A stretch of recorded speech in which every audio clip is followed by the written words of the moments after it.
নমস্কাৰ এই মুহূৰ্তত দৰ্শকসকলক স্বাগতম জনাইছো ৰাতিপুৱাৰ কেইবাটাও গুৰুত্বপূৰ্ণ খবৰ দিব বিচাৰিছো বীৰ লাচিত খানাৰ নেতা শৃংখল চলিহাৰ বিৰুদ্ধে এবাৰ গৰজি উঠিছে বিজেপিৰ বিধায়ক ৰূপজ্যোতি কুৰ্মীৰ তৰফৰ পৰা কোৱা হৈছে বীৰ লাচিত খানাৰ নেতা শৃংখল চলিহাৰ মূৰত আছে গণ্ডগোল আছে বুলি কটাক্ষ কৰি মন্তব্য কৰিছে এবাৰ ৰূপজ্যোতি কুৰ্মীয়ে আমি জানাই আছো এটা গুৰুত্বপূৰ্ণ খবৰ বীৰ লাচিত খানাৰ নেতা শৃংখল চলিহাৰ মূৰত আছে গণ্ডগোল বুলি মন্তব্য এবাৰ ৰূপজ্যোতি কুৰ্মীৰ শৃংখল চলিহা মোৰ বাবে এটা সৰু বাচ্চা বুলি মন্তব্য কৰিছে ৰূপজ্যোতি কুৰ্মীয়ে কিমানেই নহয় শৃংখল চলিহা আমাৰ ভাষাত এটা মস্ত ফকৰ বুলিও আন কেইবাটাও ভাষাৰে কটাক্ষ কৰা পৰিলক্ষিত হৈছে কিমানেই নহয় শৃংখল চলিহা আমাৰ ভাষাত এটা মস্ত ফকৰ বুলি তো কৈছে শৃংখল চলিহাৰ লগত মোক কম্পেয়াৰ নকৰিব বুলি মন্তব্য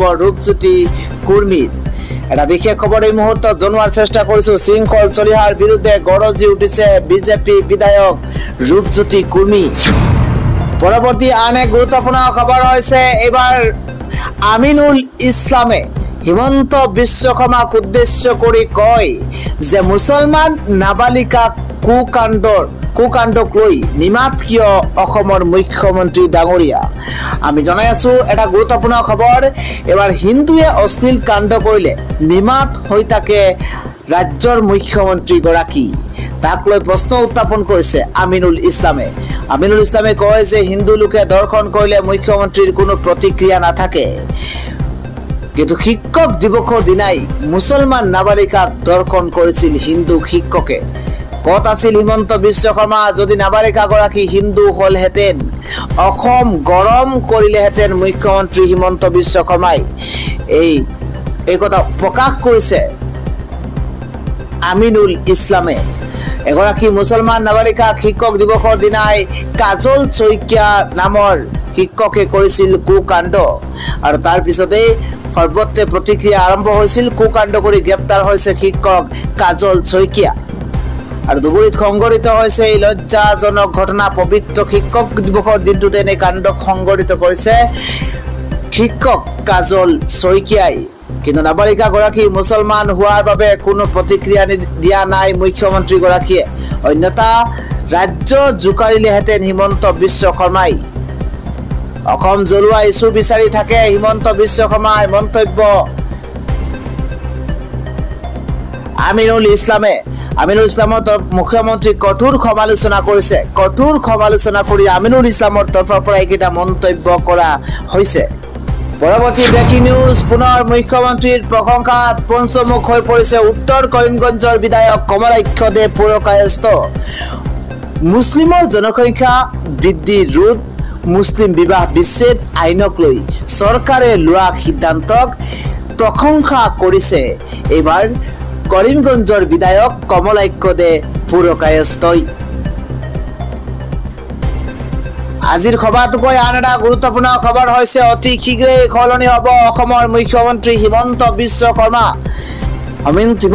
শৰ্মাৰ চকী লৰচৰ আৰম্ভ হৈছে হাৰিয়ানাৰ নিৰ্বাচনৰ পাছতেই সলনি হ'ব অসমৰ মুখ্যমন্ত্ৰী হিমন্ত বিশ্ব শৰ্মা ডাঙৰ আপডেট এই মুহূৰ্তত জনোৱাৰ চেষ্টা কৰিছো এবাৰ হাৰিয়ানাৰ নিৰ্বাচনৰ পাছতেই সলনি হ'ব অসমৰ মুখ্যমন্ত্ৰী গৰাকী এটা ডাঙৰ খবৰ ব্ৰেকিং নিউজ ইতিমধ্যে আৰম্ভ হৈ গৈছে মুখ্যমন্ত্ৰী হিমন্ত বিশ্ব শৰ্মা কাটৰুৱাৰ কুচকাৱাজ দেশৰ ৰাজনীতি গৰম হৈ পৰিছে এবাৰ হিমন্ত বিশ্ব শৰ্মাৰ চকী লৰাবলৈ চেষ্টা একাংশ বিৰোধীৰ ইতিমধ্যে আৰম্ভ হৈ গৈছে মুখ্যমন্ত্ৰী হিমন্ত বিশ্ব শৰ্মা কাটৰুৱাৰ কুচকাৱাজ কিবা চেৰাই গৈছে হিমন্ত বিশ্ব শৰ্মাই কোনে এইবোৰ মন্তব্য কৰিছে আমি জনোৱাৰ চেষ্টা কৰিম মোৰ গৰম হয় আবুল তাবুল কথা কৈ আছে মুখ্যমন্ত্ৰী হিমন্ত বিশ্ব শৰ্মাই নিজকে মানুহৰ খাৰিটো ৰখা নাই হিমন্ত বিশ্ব শৰ্মাই এটা ব্ৰেকিং নিউজ জনোৱাৰ চেষ্টা কৰিছো নিজকে মানুহৰ খাৰিত ৰখা নাই হিমন্ত চৰকাৰে গাদী লৰিছে বাবেই হতাশগ্ৰস্ত হৈ পৰিছে মুখ্যমন্ত্ৰী হিমন্ত বিশ্ব শৰ্মা বিজেপিৰ লোকেও মুখ্যমন্ত্ৰী ডক্টৰ শৰ্মাক বেয়া পায় আমনি পোৱা হৈছে মুখ্যমন্ত্ৰী গৰাকীক লৈ অসন্তুষ্ট বিজেপিৰ অধিকাংশ নেতা কৰ্মীৰ সাংসদ পদ ত্যাগ কৰি পুনৰ বিধানসভাত যুঁজিবলৈ মন গৈছে। মুখ্যমন্ত্ৰী হিমন্ত বিশ্ব শৰ্মাৰ বিৰুদ্ধে সন্মুখৰ পৰা যুঁজিবলৈ মন গৈছে। ধুবুৰীত মহাবিস্ফোৰক মন্তব্য কৰিছে কংগ্ৰেছৰ সাংসদ ৰকিবুল হুছেইনে। আন এটা ব্ৰেকিং নিউজ হৈছে 1500 কোটি টকাৰ মালিক হৈছে স্বপ্ননীল দাস। স্বপ্ননীল দাসক লৈ ৰাজ্যৰ চৌদিশে প্ৰতিক্ৰিয়া আৰম্ভ হৈছে আৰু সেইগৰাকী স্বপ্ননীল দাসৰ 1500 কোটি টকাৰ মালিক। আমি জনাই আছো এটা বিশেষ খবৰ, কিয়নো 1500 কোটি টকাৰ মালিক হৈছে স্বপ্ননীল দাস। স্বপ্ননীল দাসৰ বেংকত একাউণ্ট আছে প্ৰায়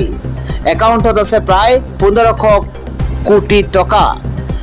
স্বপ্ননীল দাস সন্দৰ্ভত পোহৰলৈ আহিছে কেইবাটাও বিস্ফোৰক তথ্য।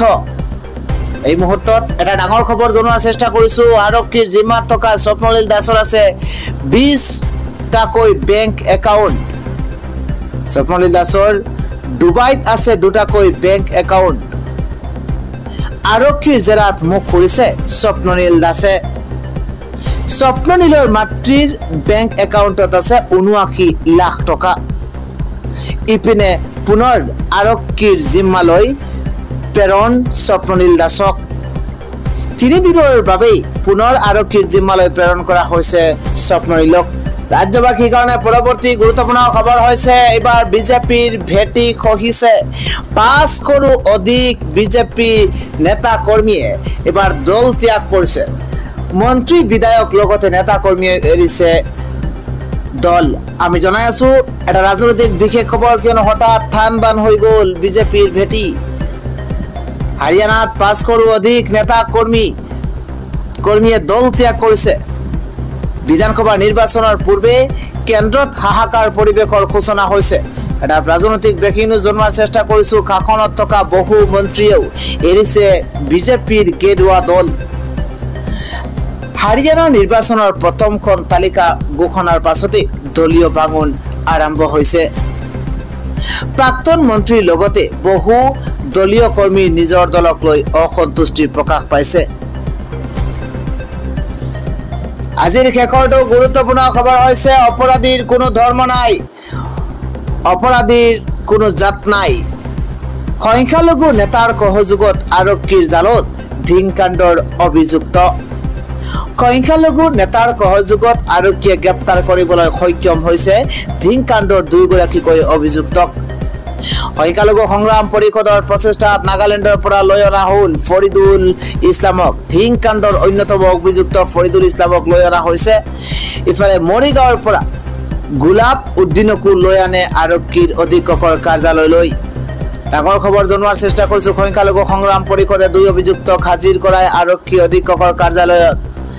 আৰু 2 অক্টোবৰত আত্মসমৰ্পণৰ পিছত সংখ্যালঘু সংগ্ৰাম পৰিষদৰ মন্তব্য, অপৰাধীক কোনো ধৰ্মৰ ভিত্তিত চাব নালাগে বুলিতো মন্তব্য কৰিছে। অপৰাধীৰ কোনো ধৰ্ম নাই, অপৰাধৰ বিৰুদ্ধে ধৰ্মৰ ভিত্তিত প্ৰতিবাদ হ'ব লাগে। অপৰাধীৰ কোনো ধৰ্ম নাই, অপৰাধৰ বিৰুদ্ধে ধৰ্মৰ ভিত্তিত প্ৰতিবাদ হ'ব নালাগে। সংখ্যালঘু নেতাৰ সহযোগত আৰক্ষীয়ে গ্ৰেপ্তাৰ কৰিছে ধিংকাণ্ডৰ 2গৰাকীকৈ অভিযুক্তক।